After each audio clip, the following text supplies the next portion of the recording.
Often people don't understand why they're depressed. I hear things like, I feel depression creeping up on me. Or all of a sudden I begin to feel depressed. Or I'm having those depressive episodes again. And when I hear this, I understand that this individual doesn't really understand where the depression is coming from. And I don't blame her or him.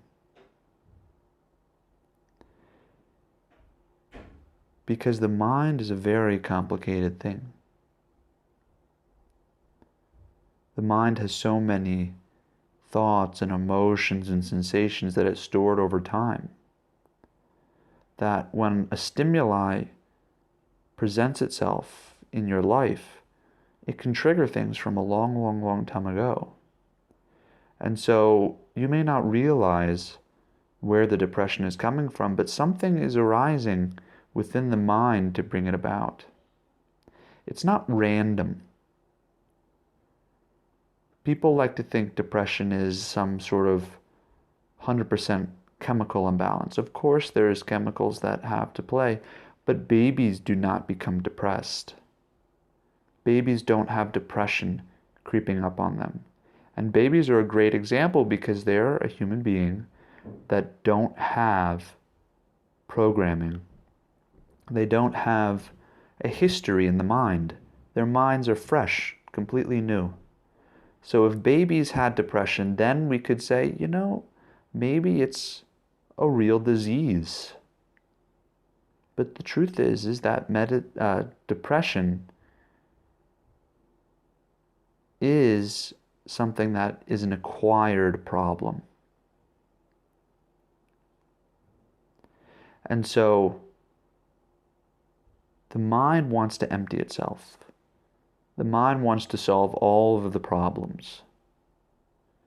And so whenever something that triggers this depression, it's going to begin to arise in the mind. And so the only way to drop this, to get over depression permanently, is to allow these feelings and sensations to actually come to surface. So people go to therapy and they do talk therapy.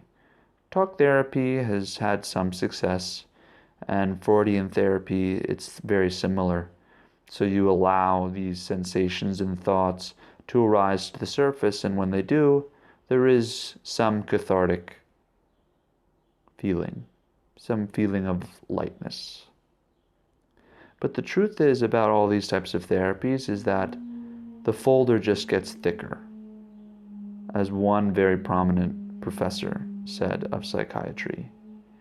You go there and these Freudian therapies last for years. Years is the normal amount of time for talk therapy. And so all this talking just seems to lead to more talking. And that's not what we want. We don't want more talking. We want more living without depression, anxiety, etc. And so really the only way to get over anxiety and depression permanently is to allow these feelings and thoughts that have been inside of you to come out and to be washed away.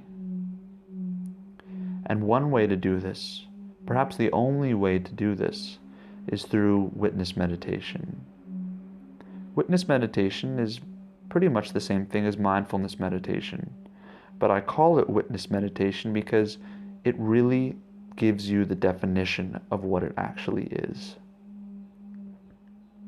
And so when you witness, you watch these sensations arise and fall.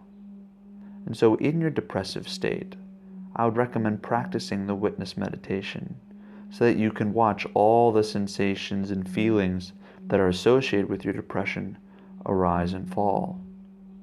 Now, all depressions aren't the same and all feelings aren't the same. So you'll notice how these depressive modes change, and I think you'll begin to realize what causes them. And so I would urge you to practice the witness meditation and allow these feelings to arise and go away. And over time, you'll notice that the sensations of your depression don't come back anymore. So look in the description below. I'll put a link to my witness meditation, and you can practice it. If you like this video and you like the content in this video, and it helped you, please like, subscribe, and share this video with all those that you think might benefit as well. Till next time, Zazoo.